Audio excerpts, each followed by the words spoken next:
Hey, what's up mga kaballers? Maligayang pagbabalik sa aking channel. Halina't pag-usapan natin ang balitang ititrade na nga daw mga kaballers ng Los Angeles Lakers si D'Angelo Russell. At ang balitang mga sentro na pwedeng idagdag ng Warriors sa kanilang team. Kilalanin, tara na't pag-usapan natin yan dito sa Basketball Hot Shots.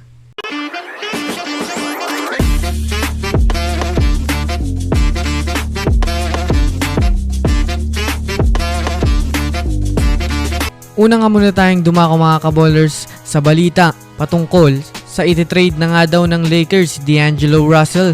Sa pagkakatalo nga po ng Lakers kanina mga kaballers sa Warriors ay maraming fans ang nadismaya lalong-lalo na sa guard ng Lakers na si D'Lo. Matapos magyabang kay Stephen Curry mga kaballers pagkatapos niyang makapukol ng 3 points. Ngunit nang binigyan nga po mga kaballers ng sapat na oras si D'Angelo Russell upang makapag-showtime ay wala naman nga itong nagawa.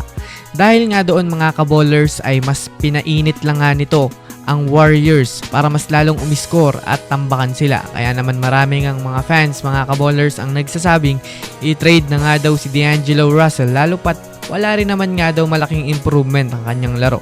Sa katunayan mga kaballers, mayroon ngang huling kontrata itong si D'Angelo Russell sa Lakers na kapag wala nga daw nagbago sa performance ni Russell ay mapipilitan na nga ang front office ng Lakers na magdesisyon na i-trade na si D'Angelo Russell sa ayaw at sa gusto niya, lalo pat kailangan nga ng Lakers gumawa ng malaking move upang mapalakas ang kanilang team ngayong season.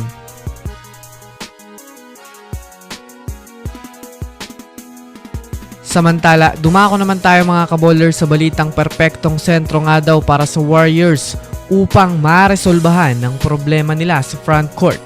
Sa nangyaring laban nga ng Lakers at ng Golden State Warriors, kung mapapanood nga natin ito mga kaballers, aminin man natin sa hindi, sobrang minama nga ni Anthony Davis ang ilalim ng Warriors.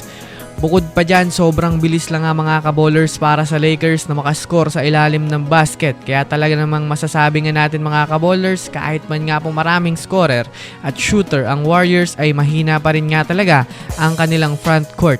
Kaya kung susumadayan nyo natin mga kaballers, kakailanganin pa rin nga talaga ng Warriors ng isa pang defensive big man na makakatulong magpalakas sa depensa ng kanilang ilalim. Maaari nga nilang idagdag sa kanilang team mga kaballers si Miles Turner via sign and trade o pwede namang si Robert Williams na available ngayon.